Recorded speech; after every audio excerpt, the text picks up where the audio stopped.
Good evening. It's currently 6:36 p.m. on May the 24th.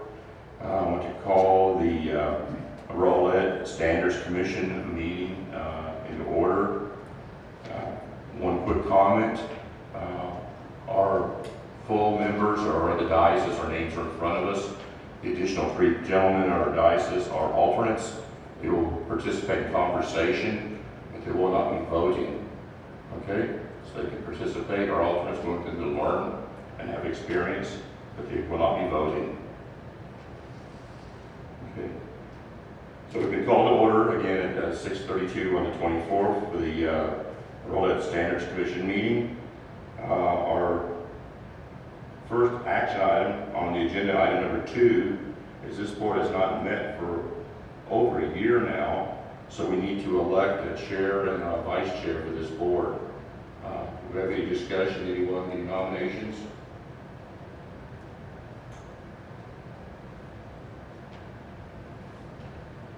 We want to.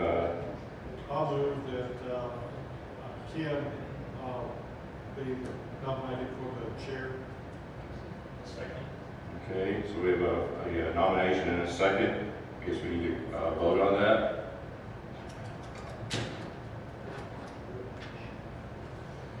Lucky me. Thank you. Okay, now we need to do the same for the vice chair. Any nominations?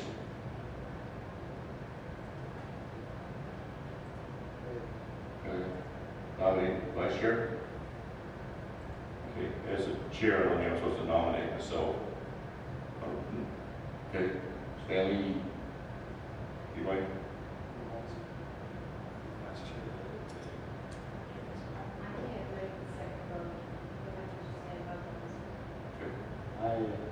I nominate Tony Schmitz for vice chair.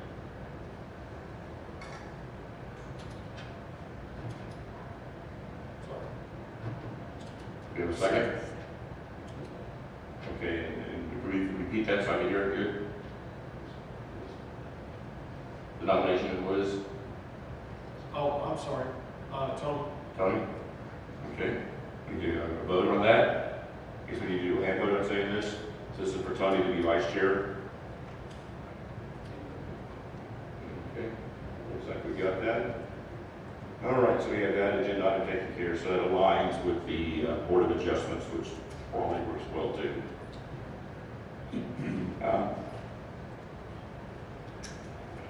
And for the reading I did accomplish earlier, as authorized by Section 551.071 Texas Government's Code, this meeting may be convened into a closed executive session for purposes of seeking confidential legal information from the city attorney on the agenda items. The City of Rowlett Building Standards Commission reserves the right to reconvene, recess, or realign the agenda sessions or call an executive session or order the business to be or any time prior to the adjournment. Okay. The next agenda item is the process for citizen input. The key thing here is if you're not available to be in the meeting, you need to complete a citizen's input form the city's website by 3:30 the day of the meeting. All forms will be forwarded to the board for that meeting. Okay, I did not receive any forms tonight. Okay, so anyone in the audience wish to speak on citizens input this evening? See no one wishing to speak on citizens input? This time we move to the next agenda item, which would be 4A, and that's a presentation of the city on this tonight's topic.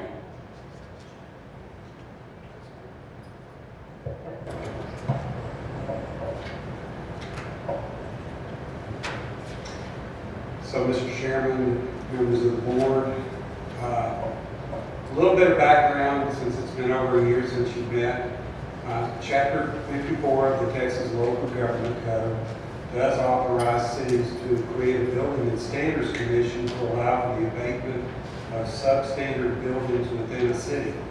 The City of Rowlett did adopt an ordinance creating such a commission on March 16, 2021. And then On that same day, the City Council also adopted the 2018 edition of the International Property Maintenance Code. So this is the code that is used to determine whether a building is substandard or complies with the requirements for building maintenance, and whether a building is unsafe or dangerous. So a little bit about this particular property. On March the 9th of this year, the Rowlett Police Department served a search warrant on the property, and as part of that search warrant, the front door was broken in or broken down, and the majority of the windows were broken in the home. After this was done, no repairs were made to the home, and we ended up receiving calls from several citizens that were neighbors of the property saying that unauthorized people were entering the property and entering into it. So code enforcement, as a result of that complaint, proactively went in and obtained an administrative search warrant to enter and secure the property on April the 6th, 2023. And we did use public works staff to basically take plywood, cut it to fit for the windows and the doors, and secured that plywood over those openings where the broken windows were and where the broken down front door was. Because repairs have not been made to the building since April the 6th, staff is requesting the commission place an order on the building that it order the building vacant and order the police chief of the city of Rowlett to enforce that vacancy order. So going into a little more detail, this is a picture of the home after it was secured, and section 108.1.5 of the property maintenance code defines what a dangerous building is. And one of those is any door, aisle, passageway, stairway, exit, or other means of egress that does not conform to the approved building or fire code of the jurisdiction as related to the requirements for existing buildings. 2, any door, aisle, passageway, stairway, exit, or approved means of egress that does not conform to the approved building or fire code of the jurisdiction as related to the requirements of existing buildings. And I've got 4 more, and then I'll come back and explain how this building is in violation of these 6 items. Number 6 from that section says the building or structure or any portion thereof is clearly unsafe for its use or occupancy.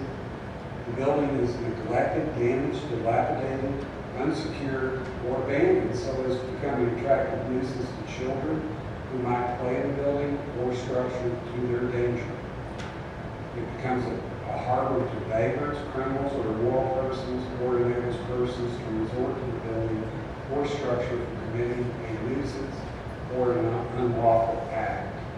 And then the last 2, any building or structure that's been constructed, exists, or is maintained in violation of any specific requirement or prohibition applicable to such building or structure provided by the approved building or fire code of the jurisdiction, or of any law or ordinance such an extent as to present either a substantial risk of fire, building collapse, or other threat of life and safety. And the last one is a building or structure used or intended to be used for dwelling purposes because of inadequate maintenance, dilapidation, decay, damage, faulty construction, or arrangement, inadequate light, ventilation, mechanical or plumbing system, or otherwise is determined by the code official to be unsanitary and unfit for human habitation, or in such a condition that is unlikely or that is likely to cause sickness or disease. Now, to kind of tie this back, staff determined that the broken windows created an unsafe condition for the occupants. Additionally, the plywood securing the windows does not open, cannot be removed easily without tools, and it creates a hazard for building occupants since the front door is blocked and the emergency egress for the bedroom windows is not possible. And the removal of the plywood, if it is removed, will allow anyone to enter the building, including neighborhood children. So we're kind of in a catch-22 here. If we remove the plywood, now we've created a violation. If we leave the plywood there, it's blocking the exits. And so the ultimate thing that needs to be done is someone needs to come in, replace all of the windows with openable windows, replace the front door with something that can be open and closed. And until that happens, staff is recommending that the commission declare that it's a dangerous building, order that the building be vacated, and order the chief of police to enforce that vacancy order until such time that all of the windows have been repaired and the front, all of the exit doors have been repaired as well. And I'll be happy to answer any questions if you have any questions.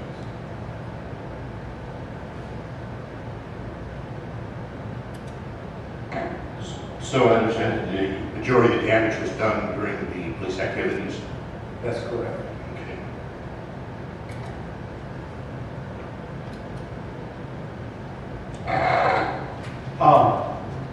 How about, do you have any photos of the inside of the vehicle, I'm sorry, the dwelling? We do have some photos of the inside of the dwelling, but there are no code violations on the inside of the dwelling, so I did not bring it for this presentation because it was not applicable to the request that we're making. Has the owner of the building responded or been contacted about the safety of the structure? Yes, we posted the code and state law requires us to post a notice on the front door. We also have to send a notice via certified mail. And then we're also required to post it in the newspaper at least 10 days prior to the hearing. And so we did all of those things. We also sent a notice to the mortgage company who is the lien holder of the property. And there was an attorney there that was involved with the mortgage company. That our understanding is that it's in the process of foreclosure, and so it's kind of in a gray area as far as they're concerned. But we did notify all of those people, and we did not get any real notifications back. They were notified of the meeting tonight and told that they would be given an opportunity to speak on their behalf if they had any input into the process or any additional information. And I'm not aware of any responses that we've received. Thank you.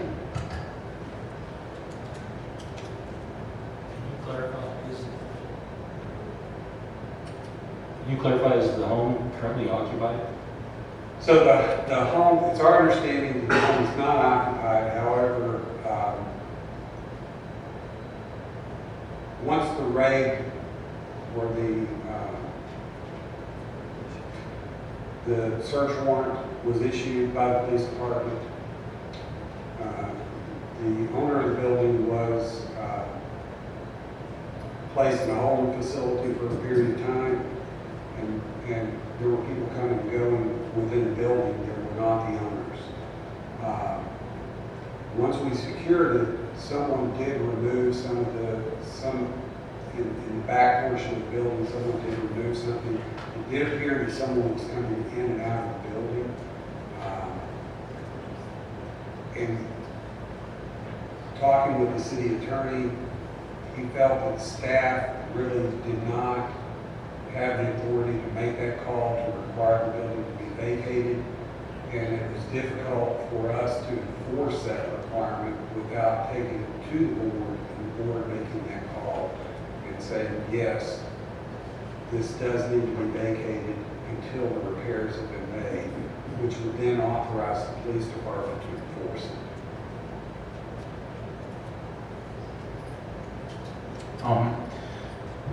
So the plywood not being able to be opened is what's causing the That's the problem? The big problem, yes, there's broken glass on the inside of the windows. The windows are not operable now. And so to secure the building and to keep it from being an attractive nuisance to children and other people, it had to be secured. And now that it's secured, now they don't need exiting requirements. Right, so did the windows open before? Before the raid, yes. And they would have to be replaced with windows that open similarly? Yes.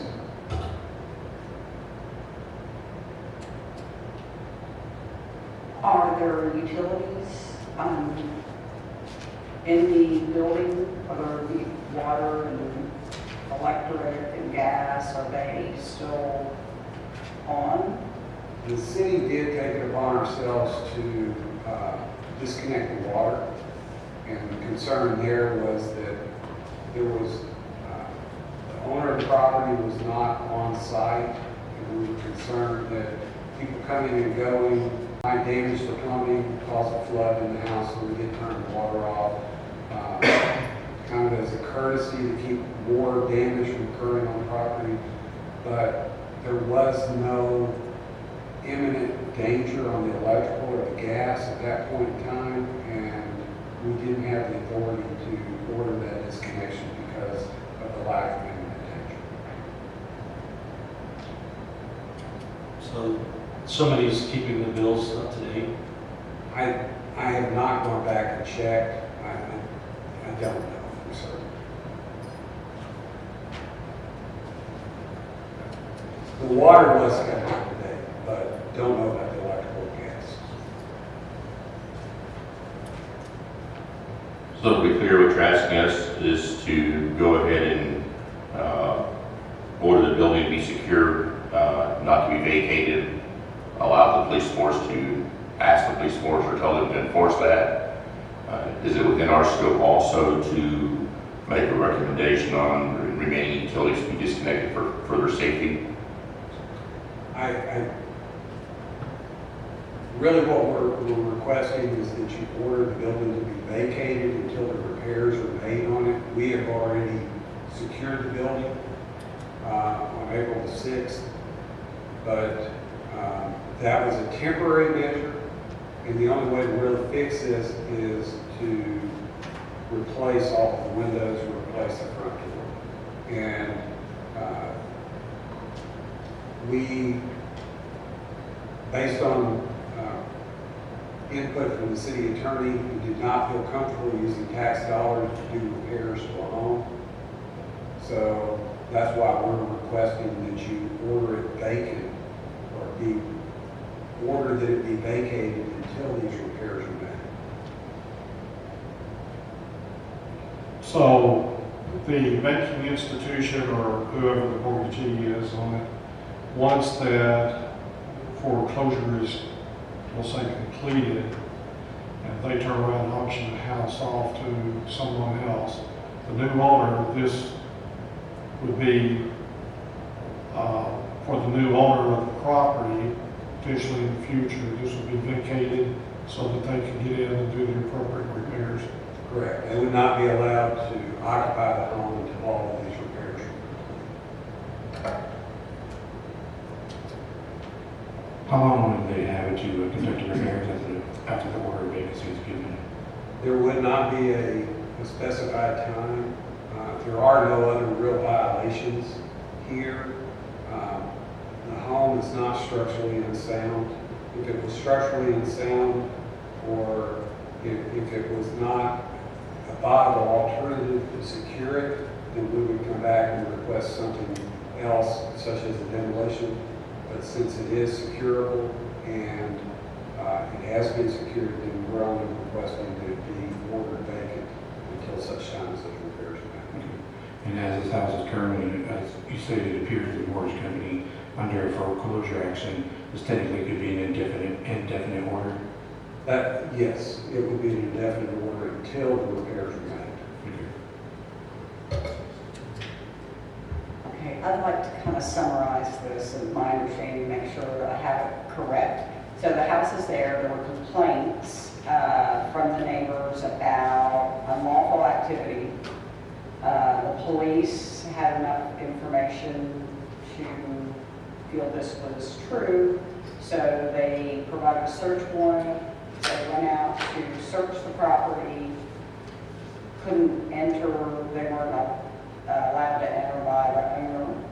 So they broke the windows and broke the door down, went in, did their search warrant, took the owner into custody for suspected unlawful activity. I mean, is it suspected? Is it convicted? Is it evidence that the owner was involved in illegal activity? And then he was placed in a holding facility. He's not making the mortgage payment, so it's under foreclosure. There's no water to the building, but most likely there's electric and gas. And since the owner's not responding or not able to make the repairs for whatever reason, whether he's still in a holding facility or no money or whatever the situation is, he's not available. So now it's going to be left up to the mortgage company to handle it, whether or not they pass it on to a new owner after the foreclosure process is completed. But in the meantime, the building needs to be secure to keep the ordinance being followed. So is that correct? Do I have it right? Yes, ma'am. Okay. We're pretty much correct. Okay. Yeah, so foreclosure process could take many months. It could, and I've seen some foreclosure processes take 9 to 12 months. And I've also seen once the foreclosure occurs, then for the bank to not do anything with that property for another 6 to 18 months. And because it gets caught in the red tape of their big engine, and it just doesn't happen. Okay, one other question. Is there anyone living in the home at this time that you're aware of? Not that I'm aware of. That we have seen people in the home. They have indicated to us that they're picking up things or removing things. The owner was one of those people, and we made it clear that no one could live there because we had posted no occupancy. And so that's all I can really say. We don't know if the owner actually committed whatever crime. He's just suspected, and based on neighboring residents making the complaints, that's how it all. And we didn't get involved with Okay. the criminal issue. Separate. It's Okay, gotcha. That may be getting out of our scope, Yeah. is what you're looking at here. Okay. I know that in the packet, there was a lot of other backup information in the packet, Yeah. pages of it. Okay. At this point, our commission, do we have the things we need to have Just have one more a question. more? Yes. What does vacancy mean exactly? there should be no one inside the home unless they're doing repairs or if they had items in there that they were trying to remove, that would be okay, but they shouldn't be in there for any other purpose other than doing those two things. Thank you. Currently, there'd be no way for them to get access in there without actually physically hammer pry barring off materials in there. And then they would have to reattach, Correct. and that's where the problem comes in, is that most of the people, once They don't. they remove it, they're not going to take the time to reattach it. I think we're ready for a motion. Did you have one more question? You have one more question. I know reading the package that there's a cost associated with this. Would the city still have the option of placing a lien on the property once the foreclosure goes through to recuperate it? Or is this like an assumed, like the city's just going to eat the cost? So, no, Public Works did provide us with an invoice of what their cost was to do this work. We have sent a bill to the property owner, If that's not paid, then we will file a lien against the property.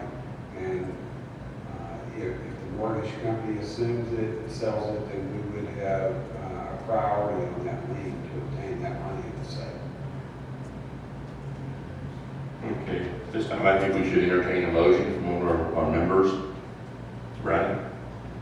I move that this commission declare the structure at 5014 Bayonne Drive as a dangerous building and order the property owner to vacate the structure until all windows and doors are permanently repaired, and direct the Rowlett Police Chief to enforce the order to vacate the building. You have a second? Second that motion. You have a second from Stanley? Need to call a vote?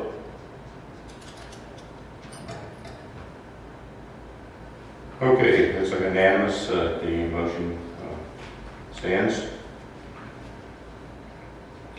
At this point, I see no other active